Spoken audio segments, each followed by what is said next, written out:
Studio Párek ve 2 ráno uvádí... Paštelková linie! Pane, dostali jsme od Slováků pendreky, dostali jsme ropisky, získávají to Rusové, oni z toho farbí, my nemáme nic, máme jenom pouze pendreky a nemůžeme malovat, je mi líto.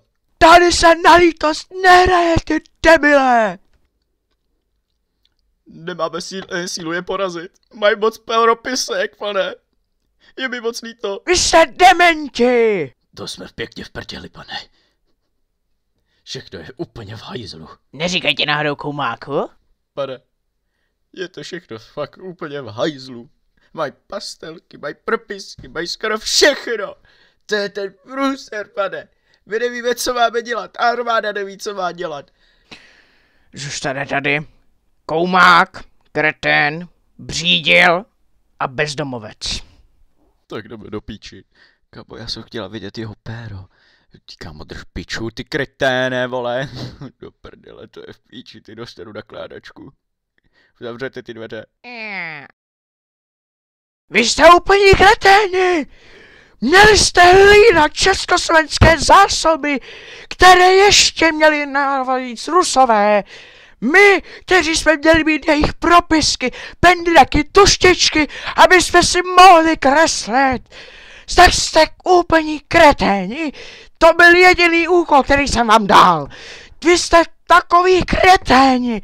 To bylo všechno, co jste měli dělat. Držet československé hranice a taktéž pastelkovou linii. Jak nešlo uhlídat? Ty nepůjdeš uhlídat. Ty půjdeš do plynové komory, ti zmrde. Já to tam pošlu hned, ale mě poslouchá armáda už 4 roky. 4 roky. Chápeš, co jsou to 4 roky? Ty to nevíš, že ty jsi seděl ve své akademii, držel si podělanou tuštičku, kreslil jsi. A víš, co já jsem dělal? Já jsem kreslil malíř. Já jsem byl malíř, chápeš? Takže ty jsi nebyl nic.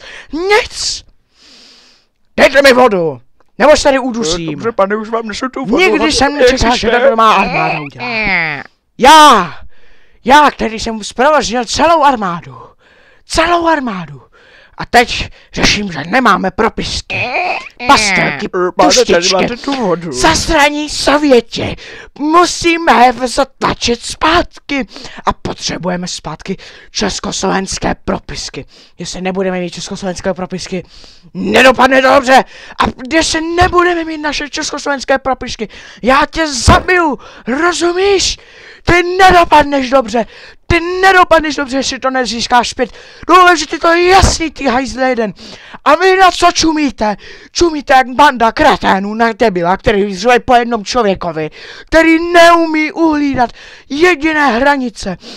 Váš úkol byla pastelková linie, jenomže vy jste byli vadní, vy jste je neubránili, vy jste byli hrozní a teď já tady musím řešit vaši pojebanou pastelkovou linii, že se nestydíte ohrozit náš národ. A teď s čím si bude kreslit vaše dítě? Prohráli jsme, pastelková linie byla prohrazená.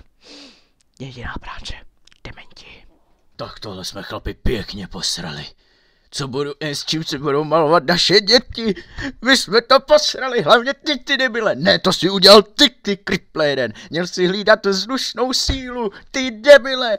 Já pojď sem, ty jeden hajzle, ty mi budeš říkat debile. A ty hajzle, pojď sem, pojď. Tak pojď ty kurvo. Tak pojď ty čupko. Nemíním tohle pozorovat.